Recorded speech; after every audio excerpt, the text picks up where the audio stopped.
So the task I gave you both was to choose an article about a small-scale research project. Yes. You were then required to try to reproduce the research procedures in your own context, i.e. try it out for yourselves. Yeah, and that's what we've done. Great. So I'd like you to tell me a bit about the article and why you chose it. Well, the article's written by 2 university lecturers who had started using crosswords to help their students revise terminology for exams. And the crosswords were designed and set on computers. And we selected the article because, well, it seemed an accessible topic, even though we weren't familiar with the technique. You know, using IT to design crosswords for higher education. That's a good reason. So these lecturers wanted to see how well this innovation was received by their students. Yes. So how did you go about reproducing the research? Well, we drew up a list of terms from one of our own modules and designed a crossword for revising these terms. Then we asked our classmates to try out the crossword and give us feedback, their opinions on how they felt about using the technique. Was it easy to find participants? It wasn't easy at first, but then we convinced them that by taking part in the research, they were actually benefiting themselves by preparing for an exam, which is coming up later this term. And it worked. Good. So how did you find out what the students thought about doing the crosswords? A questionnaire. The original article used a 2-page long questionnaire. There were lots of excellent questions on it, but the whole section on difficulties using IT is now obsolete. Old-fashioned even though it had only been written a couple of years ago. So you designed a shorter version? Yeah.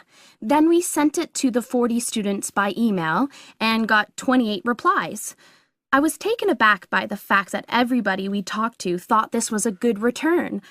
I mean, the responses were well written. People had taken a lot of care, but I was really disappointed with the low numbers. Yes, an important lesson to learn for an apprentice researcher. Yeah. So what results did you get? Well, basically, the responses were extremely positive. The students said that doing the crossword on a computer helped them really focus on the work in hand and not be distracted, which is something that commonly happens with other ways of doing revision. Yeah, that was really clear.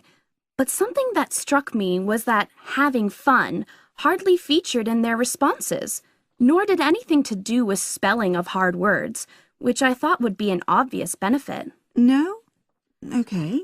Respondents also said that doing the crossword hadn't really increased their general motivation to study, but that it had highlighted the gaps in their memory so they knew what further work was necessary. Right. So how did your findings tally with those of the original researchers? There were lots of similarities, but... There were probably 2 main differences.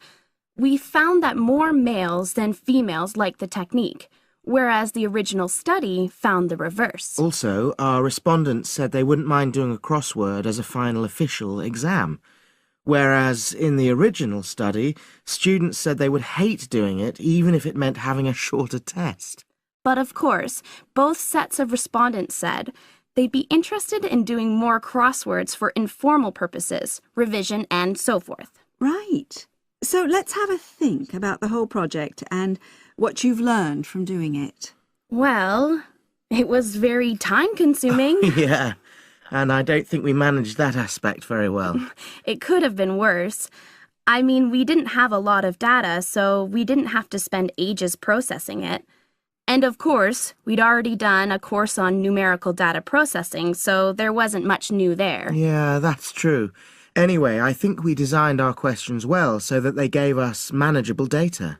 Yeah, it really helped having the original study to guide us, as it were. And that helped us to see what a good research instrument is. What a good questionnaire should be like. Absolutely.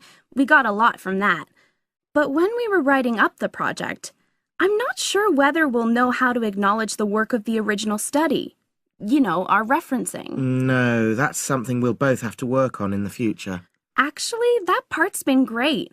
Finding ways to share and support another person. That's the real plus from the project, learning ways to do that. Well, it's obviously been very successful.